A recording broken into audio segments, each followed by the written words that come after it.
Good morning student. आज हम सब एसएससी स्टेनोग्राफर स्किल टेस्ट के बारे में बात करेंगे। जिन लोगों का एसएससी स्टेनोग्राफर का 2024 सीवीटी में क्वालिफाई हो गया वो लोगों की बहुत खुशखबरी। जिन लोगों को नहीं हुआ वो आगे के लिए तैयारी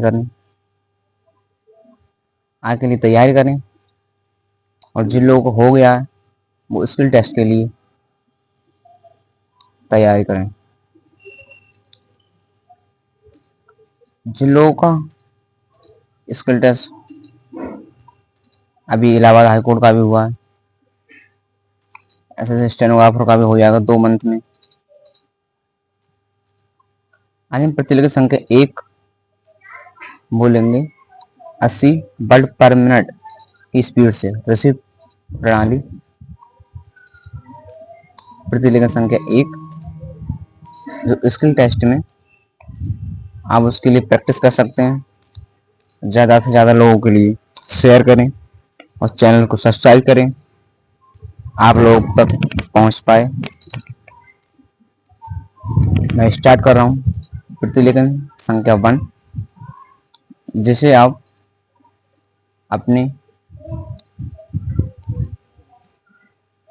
प्रैक्टिस कर सकते हैं। स्टार्ट कर रहा हूं 5 सेकंड में। चलो अब शुरू करते हैं। उपासभा अध्यक्ष महोदय, आपने मुझे इस विषय पर बोलने का मौका दिया, धन्यवाद। मैं माननीय सदस्य जी को हृदय से बधाई देना चाहती हूँ कि वह यह निजी विधेयक सदन में लाए और इस गंभीर समस्या की ओर सदन का और सरकार का ध्यान आकर्षित करने का प्रयास किया।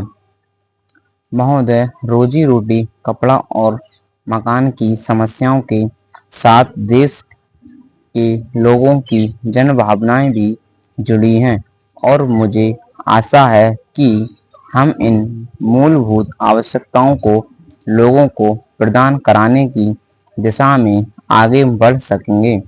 मानवीय ये इंसान की मूलभूत आवश्यकताएं हैं जिन्हें की माने का इंसान का अधिकार है, हर नागरिक का अधिकार है और हर सरकार का, चाहे वह लोकतंत्र सरकार हो, चाहे नौकरशाही की सरकार हो, चाहे वह तानाशाही की सरकार हो, चाहे वह फौज सरकार हो, हर सरकार का यह नैतिक दायित्व है कि वह अपने देश के नागरिकों को रोजी रोटी, कपड़ा और मकान उपलब्ध कराएं।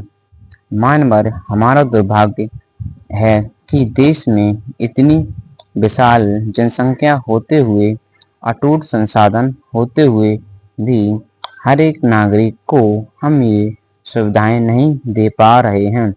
इसका कारण यह है कि यहाँ के जो हालात हैं, जो आर्थिक हालात हैं, उनमें पूरी तरह से संतुलन नहीं है और एक बड़ा वर्गभेद दिखाई देता है। एक तरफ तो बड़े बड़े पूंजीपति हैं और दूसरी तरफ चौराहे पर भीख मांगते हुए गरीब लोग भी दिखाई दे जाते हैं। यह स्थिति हमारे लिए अत्यंत ही शर्मनाक है। मानव हमारे देश में जो श्रम शक्ति है, हमारी 80% जनसंख्या जो कि गांवों में रहती है, उनकी हालात भी संतोषजनक नहीं है।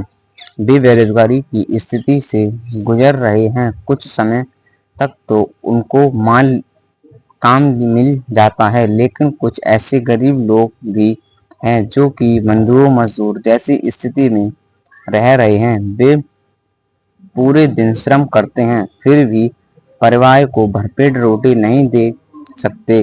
इसलिए मैं इस बिल के माध्यम से सरकार से निवेदन करना चाहती हूँ कि सरकार ऐसी नीतियों बनाए जिसमें कि लोगों को काम मिल सके।